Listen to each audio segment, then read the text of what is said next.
We all like to think that we're in the driver's seat, right? That we're making these rational, considered choices all day long. But what if I told you that most of the time, your brain is actually on autopilot, guided by these hidden scripts you don't even know exist?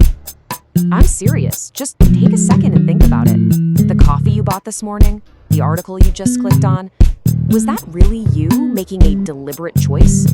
Or was it your brain just taking a shortcut?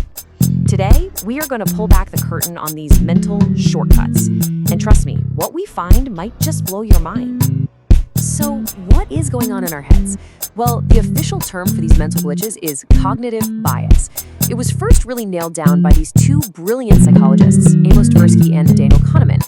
And what they figured out was amazing. Our brains don't just make random mistakes. No, we make predictable, systematic errors. Think of them as mental shortcuts, heuristics, that our brain evolved to save energy. You know, a survival tool for making split-second decisions. But here's the catch. While those shortcuts are super efficient, in our modern world, they can seriously lead us astray. All right, let's dive into one of the most powerful biases out there. This is the one that literally builds the walls of our own personal reality. It's called confirmation bias. And to put it simply, we just love being right. Our brains are actually hardwired to go out and hunt for evidence that proves what we already believe. And at the same time, we get really good at ignoring or explaining away anything that challenges us. See, it's not really about finding the objective truth, it's about confirming our truth. And this slide just lays it out so clearly. Look at how our brain filters everything. On the left, you see evidence you agree with. It feels good. It's like a welcome friend. We seek it out, we're generous with it, we remember it perfectly. But then, on the right, when we're faced with something that contradicts our beliefs, the shields go up. It feels like an attack. We become the world's harshest critic. We pick it apart, or we just conveniently forget we ever saw it. It's like we have two completely different systems for processing reality, and both are designed to protect what we already think. And look, this isn't just some abstract theory. It's shaping your reality every single day. Your social media feed, it's basically a custom-built echo chamber designed to feed you exactly what you already believe. It's why you watch the news you watch. It's why you're loyal to certain brands. And this is wild. Your belief can actually make you perceive that brand's product as tasting or working better. But it gets way more serious. In really high-stakes situations like a criminal investigation, this exact same bias can create a kind of tunnel vision with absolutely devastating consequences. Okay, so we know our brains have these, let's call them quirks. But what happens when other people, say companies, learn how to use those quirks to their advantage? Let's peel back the curtain on marketing's persuasion playbook. First up, social proof. This is our deep, deep instinct to just follow the herd. When we're not sure what to do, what's our first move? We look around to see what everyone else is doing. If a restaurant is packed, we just assume the food's gotta be good.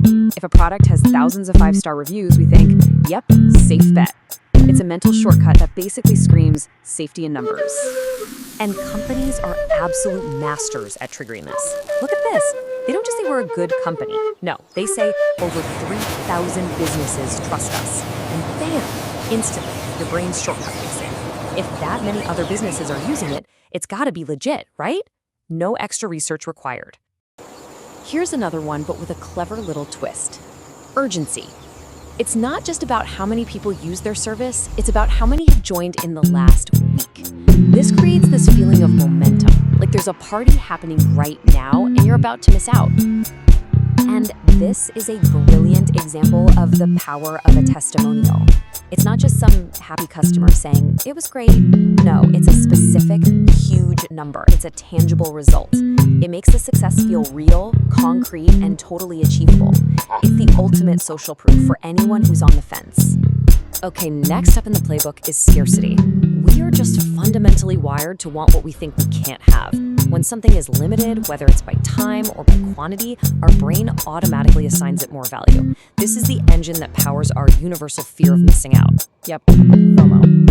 I mean, you've seen these a million times, right? Limited time offer, sale ends tonight, only 2 left. These aren't just pieces of information. They are psychological triggers. They're specifically designed to create pressure, to switch your brain from a calm, rational, do I really want this, to a frantic, oh my gosh, I have to decide right now or I'm going to lose it forever. This works for everything from concert tickets to those limited edition sneakers. The rarity itself becomes part of the product's value. So, fine. These biases affect our social media feeds, our shopping carts. Maybe that's not a huge deal. But here's where it gets really important. The same exact psychological triggers have a massive impact on our biggest life decisions, the ones involving our money, our careers, and our future. Which brings us to something called the anchoring bias. Basically, the very first piece of information we get on a subject acts like a heavy anchor, weighing down our judgment. From that moment on, every other piece of info we get is judged in relation to that first number, whether that number was reasonable or not. And this is where anchoring becomes so powerful. Picture a salary negotiation. If the first number you hear is, say, $30,000, your brain is now anchored to that. Negotiating up to $40,000 feels like this huge win. But what if the first number you heard was $60,000? Suddenly, the entire conversation is different.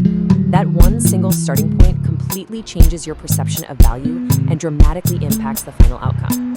And in the world of investing, knowing this can literally be the difference between success and failure. You can see it right here. The emotional investor is just getting tossed around by a cocktail of biases, chasing hot trends because of FOMO, holding on to losing stocks because their confirmation bias tells them, oh, it'll bounce back. In stark contrast, the systematic investor is playing a different game. They use rules, discipline, and cold, hard analysis to override those emotional gut feelings, focusing on the long-term fundamentals instead.